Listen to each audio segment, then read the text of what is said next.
Olá pessoal, estamos de volta e hoje nós vamos encerrar o capítulo 7 com esse terceiro vídeo. O capítulo 7 que é intitulado O que fazer quando você recebe o chamado de Deus. O subtítulo é Comece a agir agora. Se sabe que Deus chamou você, eu o incentivo a começar a dar passos agora para se libertar e permanecer livre para que isso não aconteça com você. Até Eliseu tinha algumas coisas para cuidar antes que pudesse seguir.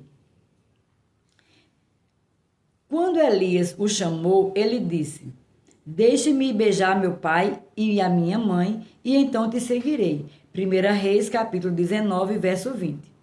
Eliseu tinha sentimentos verdadeiros por seus parentes. Ele queria dar a Deus a sua família e arrumar as coisas para seu pai e sua mãe. Essas eram algumas das coisas que ele precisava fazer para se libertar e então seguir o plano de Deus para a sua vida. Eliseu não queria deixar nenhum detalhe em casa negligenciado ou por fazer. Ele queria seguir em frente para cumprir o chamado de Deus para a sua vida, com paz em seu coração, sabendo que não havia falhado nas suas responsabilidades naturais. Elias entendeu e reconheceu o pedido de Eliseu. Portanto, o profeta disse a Eliseu para ir para casa e fazer o que precisava ser feito. Quando Jesus chamou seus discípulos para o ministério, eles estavam ligados a algum tipo de trabalho ou responsabilidade. Por exemplo, Mateus estava ligado às responsabilidades do seu trabalho como coletor de impostos.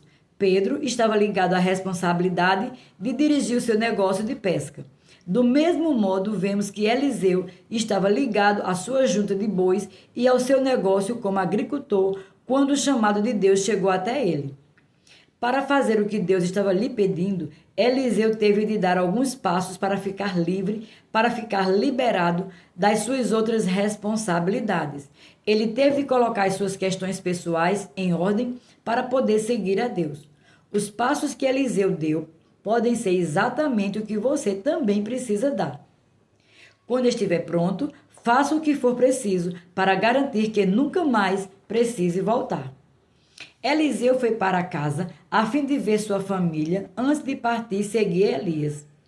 Mas, enquanto ele estava ali, fez algo notável. A Bíblia diz que Eliseu tomou a junta de bois e os imolou e com aparelhos dos bois cozeu as carnes e as deu ao povo e comeram. 1 Reis, capítulo 19, verso 21. Quero que você entenda exatamente o que Eliseu fez diante da sua família naquele dia e por que ele fez isso. Em primeiro lugar, Eliseu matou seus bois. Depois ele pegou os caríssimos mecanismos de madeira que usava para dirigir os bois e quebrou-os em pedaços. Finalmente, ele usou essa madeira para acender o fogo e cozinhar os animais recém-abatidos. Ao fazer isso, Eliseu estava queimando publicamente todas as pontes atrás dele. Ele estava sinalizando para sua família, para seus amigos e até para si mesmo que aquele era um ponto sem volta. Do mesmo modo, quando você souber que Deus está lhe pedindo para sair da condição em que está e ingressar na próxima estação de propósito que ele tem para a sua vida, você precisa fazer o que Eliseu fez. Quando tiver cuidado de todas as suas responsabilidades e tiver feito todo o que for necessário para se preparar para a sua nova missão, será a hora de dar o próximo passo. Pergunte a Deus o que significa para você alcançar esse ponto sem volta. O que você precisa fazer para garantir que nunca mais voltará atrás no cumprimento de sua vida dele para a sua vida. Da vontade dele para a sua vida. Deus chamou alguém que estava disposto a ser radicalmente obediente. Os bois que Eliseu matou eram as máquinas de seu negócio, responsáveis por dirigir seu equipamento agrícola. Esse maquinário que agora alimentava o fogo que estava diante dele era o que ele usava para arar o solo a fim de poder plantar as sementes que produziam sua colheita anual e sua renda. Aquela enorme colheita dava a Eliseu segurança financeira todos os anos, o que, por sua vez, lhe dava influência e uma posição na comunidade. Tudo que Eliseu havia conquistado até aquele momento em sua vida, Tudo o que ele havia sonhado em se tornar estava ligado àquelas juntas de bois. Aqueles bois representavam sua segurança financeira e sua identidade. O que você acha que Eliseu sentiu quando viu o sangue escorrendo dos bois que ele havia acabado de matar? O que passou pela mente dele quando ouviu os sons dos seus equipamentos de madeira estalando no fogo ardente? Enquanto Eliseu estava ali parado, olhando para o fogo que queimava seu equipamento de arar e assando seus bois mortos, ele estava dizendo adeus ao seu passado. Tudo no presente, assim como grande parte dos seus planos para o futuro, estava subindo em fumaça diante dos seus olhos.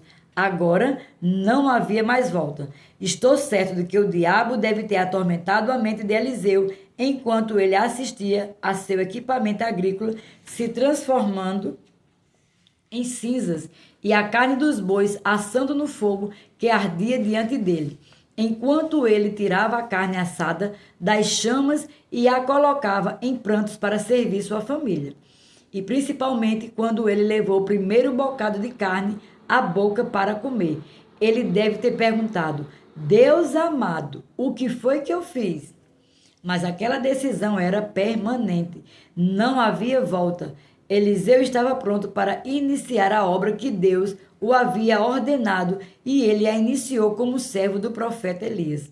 É por isso que o versículo 21 prossegue nos dizendo: Então se dispôs e seguiu Elias e o servia, deixando o passado para perseguir o futuro.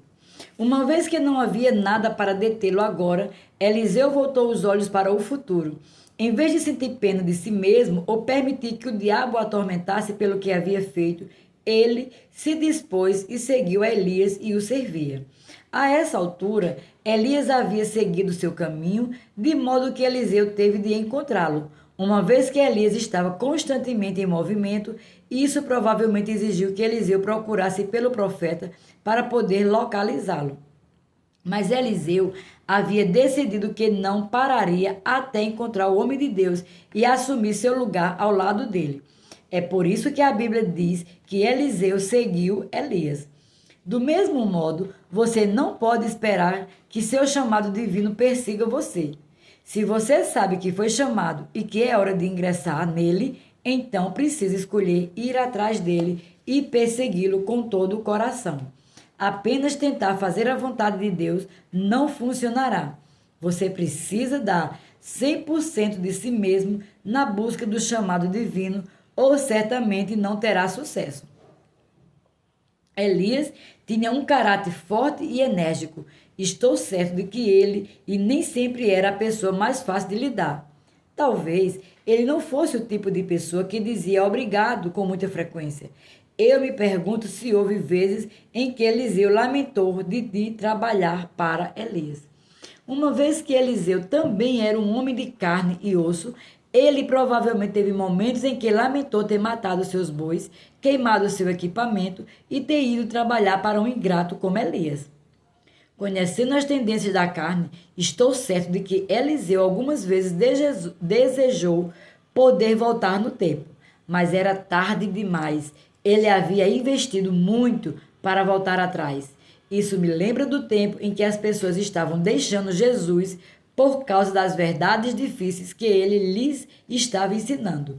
Mas quando Jesus se voltou para os seus discípulos e perguntou: Porventura quereis também vós outros retirar-vos? Eles responderam: Senhor, para quem iremos? Vê João capítulo 6, verso 67 e 68.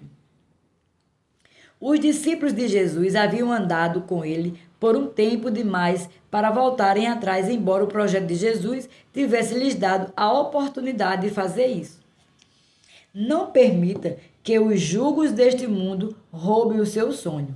Em Lucas, no capítulo 14, do verso 16 ao 24, Jesus contou uma parábola sobre pessoas que foram chamadas, mas disseram: Não posso fazer isso agora porque tenho outras responsabilidades. Jesus estava ensinando que muitas pessoas são chamadas, mas que muitas vezes elas não obedecem ao seu chamado divino porque pensam que estão ocupadas demais. Essas pessoas estão tão presas às coisas naturais da vida que simplesmente não conseguem seguir a Deus. Por fim, elas desistem, deixando que suas desculpas roubem o sonho que ele colocou em seus corações. Nessa passagem da Bíblia, Jesus disse que as pessoas hesitam em segui-lo por muitas razões. Ele mostrou algumas das desculpas que as pessoas usam para não obedecer ao seu chamado. Tenho bens para administrar. Tenho bois que preciso experimentar. Em outras palavras, tenho negócios a cuidar. Tenho uma esposa e uma família que precisam da minha atenção. Acho interessante que estas sejam as mesmas coisas que impedem as pessoas de obedecerem a Deus hoje. As pessoas se permitem ser impedidas de seguir o chamado de Deus por causa dos pagamentos da casa, do carro, do seguro e das responsabilidades no trabalho, ou por causa do seu cônjuge, dos seus filhos, dos seus avós e de outros parentes. A lista continua indefinitivamente. Embora precisamos ser fiéis e responsáveis em todas estas coisas, não podemos permitir que qualquer uma delas se torne como uma corda em nosso pescoço que nos paralise e nos impeça de perseguir o sonho que Deus nos deu. É por isso que precisamos nos esforçar para permanecermos livres em nossa vida. Quando respondemos ao chamado dele, precisamos tomar a decisão de dar a ele o nosso tudo, de fazer um compromisso radical de obediência do qual nunca possamos recuar. Precisamos decidir seguir Jesus. Naturalmente, por ter certeza de que o diabo tentará nos atormentar de tempos em tempos, ele tentará nos fazer questionar onde estamos, o que fizemos e as decisões que tomamos. Porém, uma vez que tínhamos feito a escolha de seguir o plano de Deus, precisamos olhar fixamente para o futuro e focar totalmente em fazer o que ele nos chamou para fazer. Qualquer compromisso inferior a esse resultado em recuo da nossa parte, e como o Senhor declara em Hebreus 10:38, se retroceder, nele não se compraz a minha alma. Quando Denise e eu, nossos filhos, obedecemos à vontade de Deus para nossas vidas, nós nos concentramos em permanecer focados e em não permitir que o diabo nos atormentasse ou nos fizesse questionar o caminho da obediência sobre o qual nós decidimos andar e viver. Não retorno para vós. Deus deixou muito clara sua visão a nosso tempo e pretendemos segui-la pelo resto das nossas vidas. Quero encorajar você a perseguir o sonho que Deus colocou em seu coração.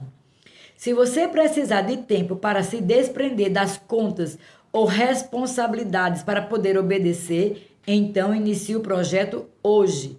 Quando der o primeiro passo no caminho de obediência, torne sua obediência tão radical que você nunca poderá voltar atrás. Coloque todo o seu coração e sua alma no que Deus lhe disser para fazer. Eliseu fez isso e o resultado foi que ele recebeu a porção dobrada da unção de Elias. O primeiro princípio que funcionou para Eliseu funcionar para você também. Deus honrará e recompensará seus atos de obediência à medida que você se desprender da complexidade da vida para obedecer ao chamado de Deus dele e perseguir os seus sonhos. Agora aquela parte, pense nisso.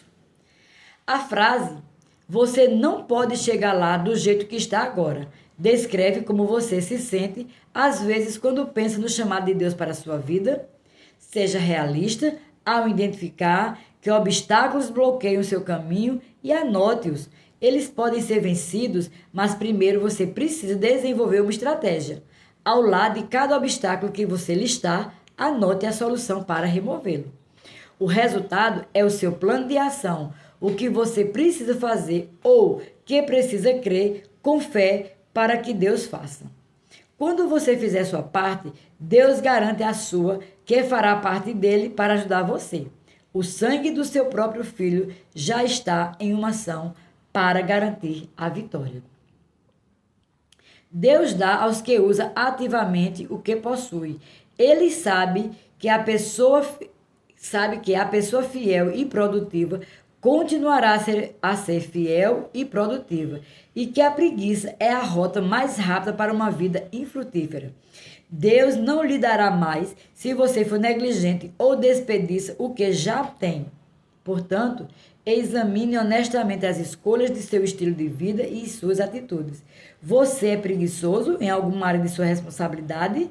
Essa é hora de mudar. Se você tem um sonho dado por Deus que algum dia será mais do que uma fantasia, a manifestação dele exigirá que você trabalhe duro. Tenha uma fé agressiva e uma determinação firme de cumprir cada responsabilidade. O que você está esperando?